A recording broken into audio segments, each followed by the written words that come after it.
Our guest in the studio, Steve Millington, is the chairman of the Twin Falls County Republican Committee.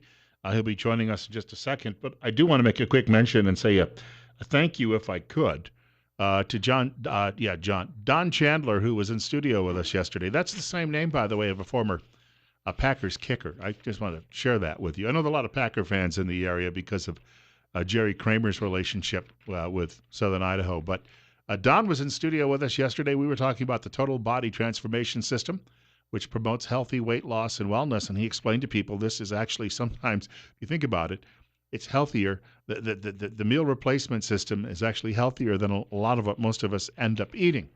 And I think that it was great that he was able to share that with people, too, when you can also still eat your favorite foods and you can have a healthy amount of calories. Nobody is looking to put you on a death camp diet by any means. The system was developed by a company that's been in business now 22 years, as he pointed out. I've got 21 on my sheet, but they just celebrated an anniversary, supported by medical people and scientists from across the country. And it also reduces your waist circumference and increases metabolic rate and weight control. And we've been pointing out that people who are actually on this diet, on average, lose 22 pounds and lose 4 inches off the waist in 60 days. And we also wanted to point out that Don will back up the diet with an unconditional full money back guarantee. And if you'd like to know more about it, if you heard him yesterday but you didn't get a chance to call him, let me give you that telephone number again. Of course, he's at area code 208 right here in Twin Falls. His telephone number 731-3560. Don is at 731-3560, and he can give you all the details. Steve Millington, long time no see. I was away for a couple of days while you were here in the studio, and we wanted to point out as well that the last time we talked 2 weeks ago, we hadn't gotten yet to the decision by the Electoral College. No, we had not. Oh, hold on a minute. I'm dead. There's your voice. Yeah. Now, am I real? Yes, I am. Yeah. Whoa. I had your microphone on, and I punched the button, and I must have turned it back off, thinking I was turning it on. I know, Bill. You really would like to just have me go away. Actually, we'll be seeing a lot of you in about a week. Yeah, as I understand it, I'm going to get an opportunity to fill in again. Monday is a holiday, but then you'll be here from Tuesday through Friday of next week. That's correct. And we just wanted to share that with people because I'm going to be making some trips, perhaps to Reno and perhaps to Idaho Falls for a few days. Christmas visits. Excellent. We saw this yesterday. It looks as if you would think that the left is finally going to calm down because at this stage of the game, they have no more arrows in the quiver, if you will. Well, I had great hopes that that's exactly how this thing would play out. Actually, I had great hopes that they would shut up and quit bawling like a bunch of 2-year-olds and grow up, but they haven't. And this morning I read an article that said they're not going to. This is about power and money. Now, they have lost the battle on power, so now they will use the battle of money, and they will raise as much money as they can, and they will continue to use every effort that they possibly can to discredit or to reduce Trump's impact as president. They listed this morning a couple of areas where they thought they would file lawsuits against Trump just to try to. It's incredible. The Republicans never did that. When the Democrats were in power and they were doing all their stuff and jamming it to us in every direction, the Republicans were a little bit more courteous. Despite what media said. Yeah, despite what the media said. I read last week, though, that Hillary Clinton's donors, by the way, don't want to give any more money to the party until they get some answers as to what happened. That's one of the comments that was made this morning. The guy that I was reading, he said, now we're after money. So we're trying to raise lots and lots of. Jill Stein raised over $7.5 million for her recount situation. She didn't spend a tenth of that much money getting the process either finished or destroyed by the courts. And so what does she do with the extra $6.5 million? That becomes a political war chest that she can use to further her cause in the Green Party movement. This person that wrote the article said, you will see tremendous amounts of money pour into the anti-Trump, anti-Republican, anti organizations so that they can continue to fight these battles. And he said two things. Number one, you have to have money to start the battle. Number two, you have to have a good format, communication network to further your cause. And he said the liberal left media will give them every ounce of airspace that they can possibly arrange for them, even the most minuscule, worthless things, because if the Trump idealisms of make America great again, of destroying the political correct mentality and getting us back on track and building a great nation, if that wins, some of the liberal media people are going to be looking for another job. We've got more with Steve Millington coming up, and perhaps some of your telephone calls as well.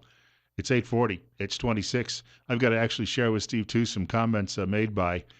He, I thought he had gone into witness protection, but Keith Olbermann is looking to get rid of Donald Trump by any means necessary. We'll share that coming up in a few minutes. Our guest in studio, Steve Millington, is the chairman of the Twin Falls County Republican Party. I want to play a piece of tape for him in just a moment to get his reaction. Bill Colley with you on Top Story as well on News Radio 1310, KLIX, newsradio1310.com. It's 28.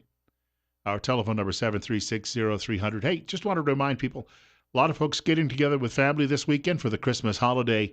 If you're having trouble hearing, though, you could be left out of all of those great moments. If that's the case, you need to call Mont Harrison Audiology in Rupert to find solutions to hearing loss. You do it today. And be ready to enjoy all the fun of family gatherings and special moments with loved ones. Schedule your hearing health checkup. The telephone number, 312-0957. Life is worth hearing. That number once more, 312-0957. So, Steve, here's our good friend Keith Olbermann. He's just emerged from witness protection. I thought he was. I hoped that he was gone forever. Now he's resurfaced, huh? Some sort of internet channel where I guess 14, 15 people watch him every week. Take a listen. Not using one word can be just as forceful as perpetually using another. Never address Trump as president. He is Trump. Just Trump. Never president. The title of president, that we must protect for a happier and more honest time. Resistance means refusal. Resist. Peace. Now, some years ago, I referenced President Obama as just Obama on a radio talk show, and some black liberal called me up and called me a racist, saying I was disrespecting the man. And yet here you got, no, he's not Mr. Trump or President Trump, he's just Trump. And I was telling you off air, after what happened in Ankara, Turkey yesterday, you wonder just how far these lunatics are going to go in this country. I think that the lunatics are being emboldened and encouraged unnecessarily by the same kind of rhetoric that we just listened to from Keith Olbermann. That's insanity, people. That's absolute insanity. Yes, we have the freedom of speech and we have all of these great liberties, but they come with a price.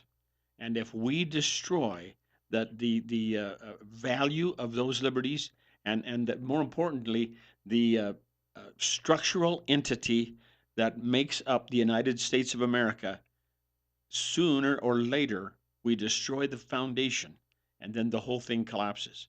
Rome was not conquered from without. Rome was conquered from within.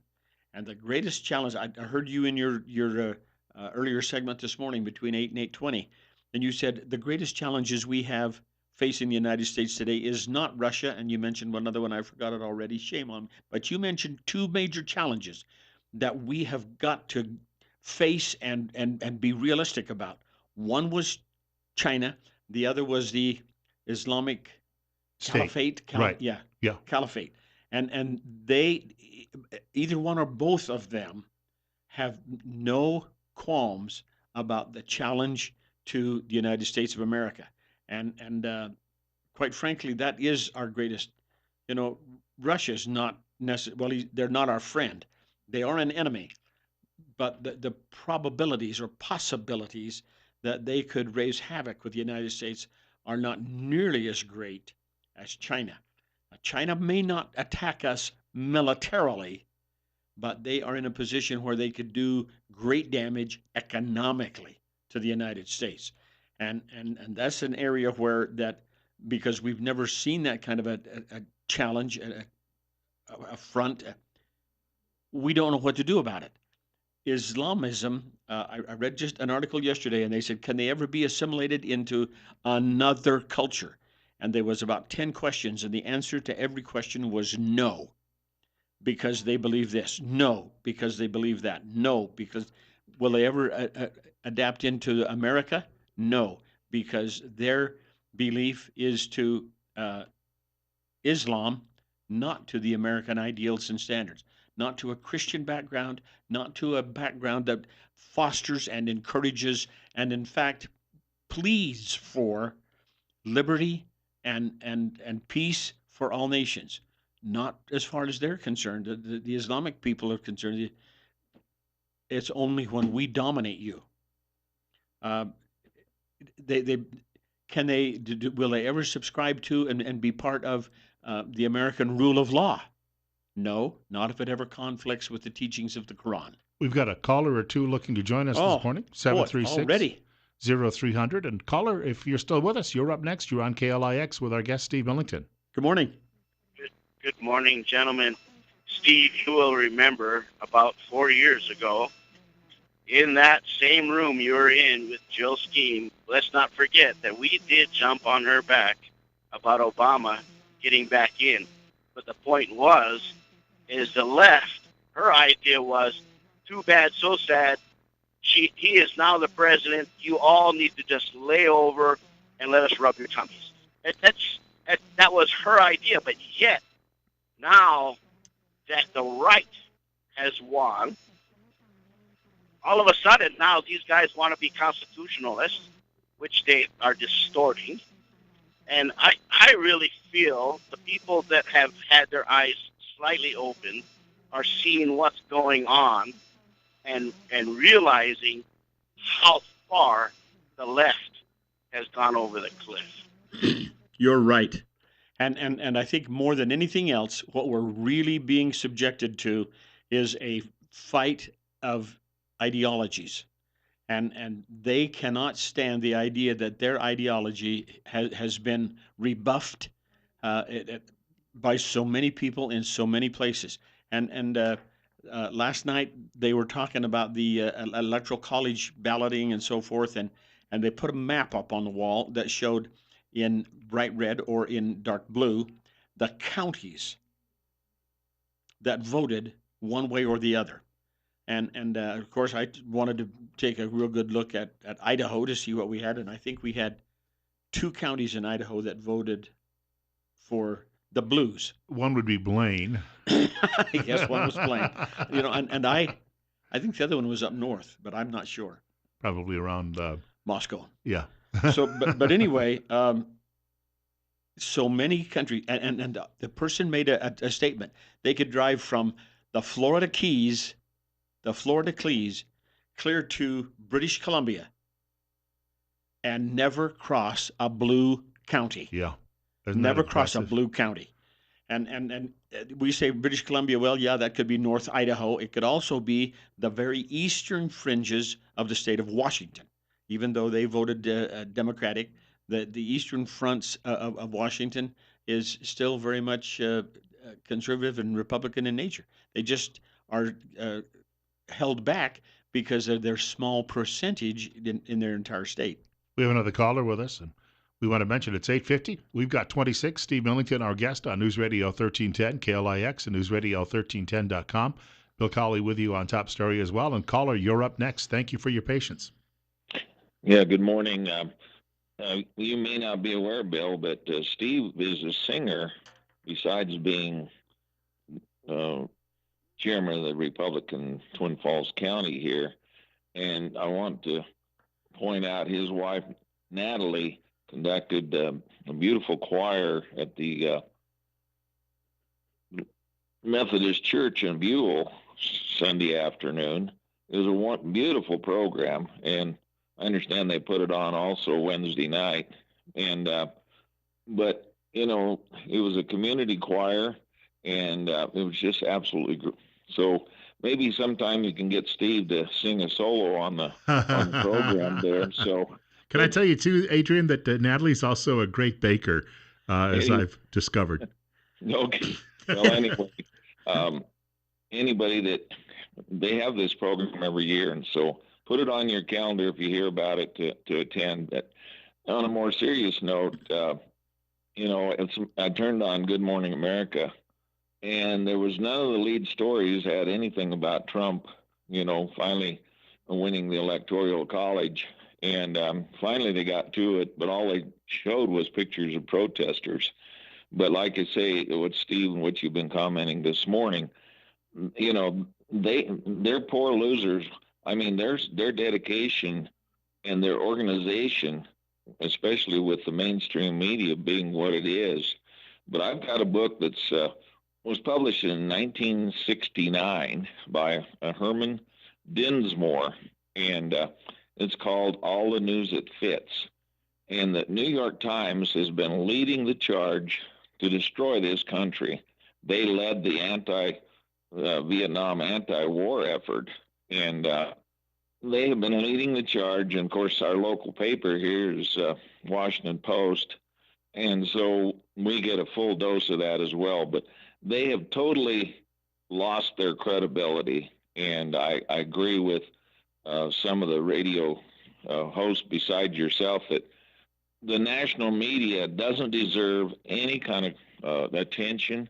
Just ignore anything they say because it's just leftist, Marxist, if you socialist, totalitarian propaganda. And but anyway, it's going to take a lot of vigilance. We just, a lot of times the conservatives they win an election and then they sit back and the left just keeps going on because they're extremely well organized. And when you got the national media on their side, it's going to be a real struggle. So we're going to have to really get behind President Trump and in order for him to succeed, because he's not going to get any help from the media and so forth, other than maybe some local people like yourself, Bill.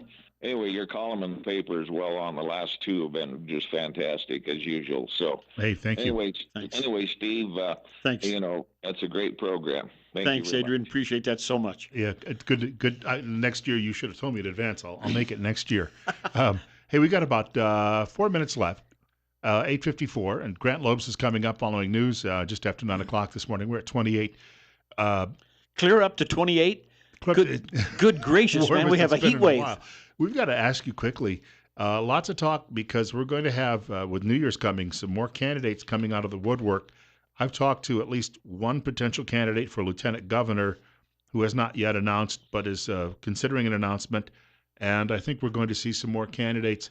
It's going to get to be a crowded field out there on the Republican side. I think you're right. We have this Marv Hagedorn. He is a state senator from over in the Treasure Valley.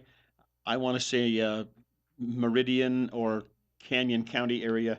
He's been in the state Senate for, I don't know, 4 or 6 years. And he has already announced his candidacy to be lieutenant governor.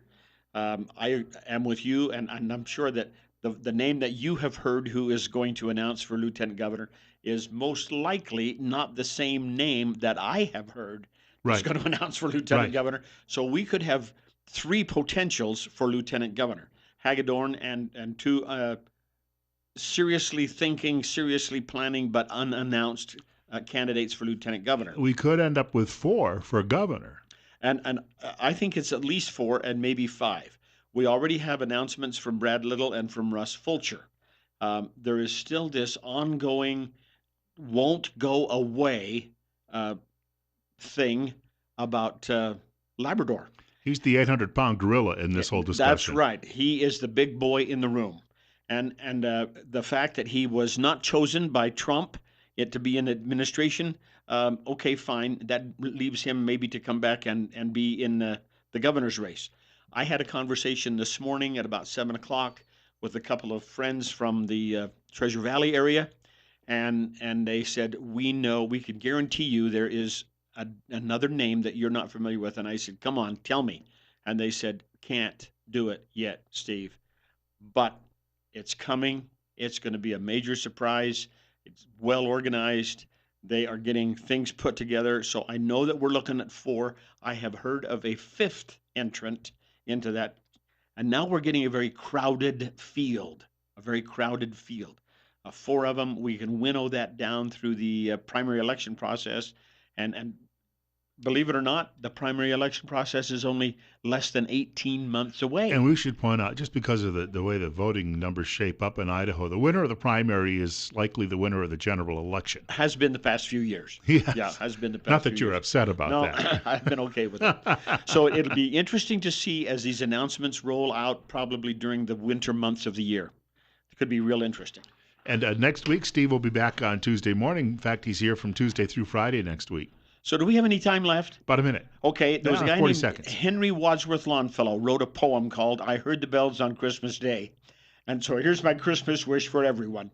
He had gone through tremendous trial and angst and heartache and just awful. And he didn't believe it. And then he penned this poem, one stanza of which goes like this.